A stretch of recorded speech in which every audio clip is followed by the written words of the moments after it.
All right, everyone. So SummerSlam 2024 is in the books, and man, was it a big. Usually, in a recap like this, you'd go match to match, you'd talk about each match. I'm sorry, we can't even talk about each individual match. All I want to talk about are the storylines that just got upended at this pay per view. So, we're going to start right from the jump with Dominic Mysterio screwing over Rhea Ripley. We've been talking about this as a possibility for quite some time. We thought it was going to happen. The way WWE did it was perfect. Not only did they do it, where we got a little bit of a reaction on Rhea Ripley right away, but they did it in a way that the fans absolutely loved it. This is going to build into something much bigger.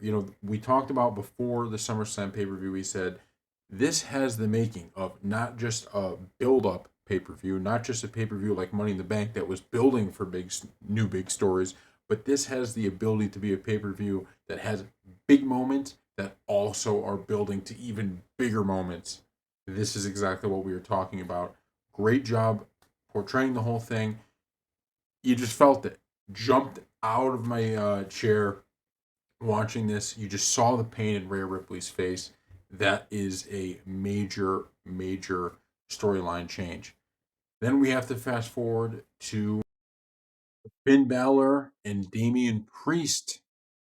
Big screw over, right? So Finn Balor screws over Damian Priest, and once again, WWE nailed it. It could have been a good either way, but the way they did it, once again, we got to see live the reaction from the person being screwed over. So you have two major parts of the Judgment Day screwing over, the champion in Damian Priest and the former champion who had to give up her title because she got hurt, Rhea Ripley. This creates chaos in the Judgment Day.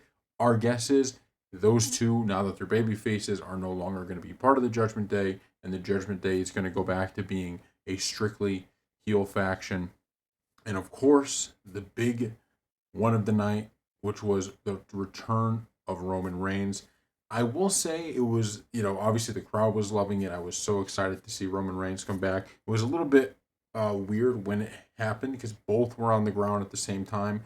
Maybe that was, on purpose so that we got to see Cody and Solo see Roman Reigns come down the entrance ramp, but he's back. I mean, there's nothing else to say. It's very clear what they're setting up here. You have Roman Reigns versus the Bloodline, and the beauty of what they did with this match is that they actually didn't make Solo lose any face, right? Because this would have been an issue had Solo lost this match to Cody Rhodes straight up with no interferences from anywhere.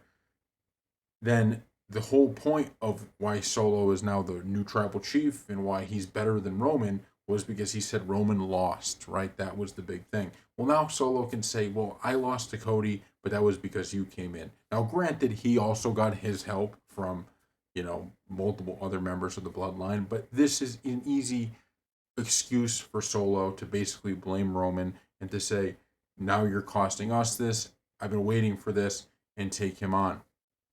I really think there's going to be something here that builds up from this point to him facing The Rock, Roman Reigns facing The Rock at next year's WrestleMania. I think that's where this is heading. It seems pretty clear to me that's where this is heading. But overall, what a turn of events. I have no clue what they're doing going forward with Cody Rhodes. Zero clue, but it was a big deal. So now we'll go through the rest of the pay per view. Look, the Nia Jax Bailey match was pretty good. Nia Jax ends up winning, so there is a new champion. So we'll see how that goes. Braun Breaker beats Sami Zayn. Pretty big deal there, right? Braun Breaker. We've been waiting for him to get his push. This seems like it is the time. LA Knight beats Logan Paul. Once again, it was a fantastic match. Just everybody jumping all over the place. Big moves. LA Knight wins.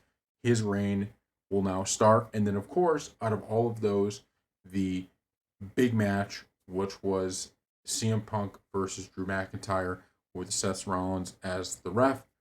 I loved how they told this story as well, right? You have Seth Rollins, who was actually being a very fair ref, but you had all of these little interactions throughout where people thought they were getting screwed. This caused a lot of friction.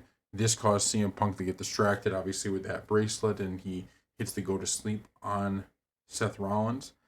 Um, and it ended up with CM Punk losing. Drew McIntyre ended up winning, but this creates chaos. Now, I don't think anybody knows what the hell's going on with that. I don't know what the hell they're planning with Gunther.